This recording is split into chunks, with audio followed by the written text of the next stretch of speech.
Gjykata Apeli dënon me 12 vite burg biznesmenin italian Francesco Beghetti.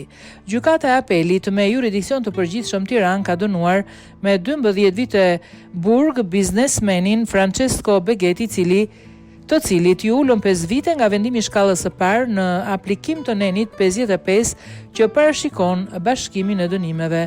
Treshja e Apelit që mori vendimin ishte përbërë nga gjyqtarët Genti Shala, Brikena Ukperaj dhe Dritan Hasani, të cilët ndryshuan pjesërisht vendimin për një pjesë të dënimit. Ishin avokatët e Beghetit, ata të cilët ju drejtuan apelit për vendim të shkallës së parë që e dënoi biznesmenin italian me 17 vite burg, në akuzën se ai përmes kompanive të tij kishte krijuar një skem mashtrimi me TVSH dhe pastrim parash. Beghetti u akuzua për 4 vepra penale: vjedhje duke shpërdoruar detyrën, pastrimi produkteve të veprës penale ose veprimtarisë kriminale, falsifikim dokumentash, krijimi skemave mashtruese lidhur me tatimin mbi vlerën e shtuar.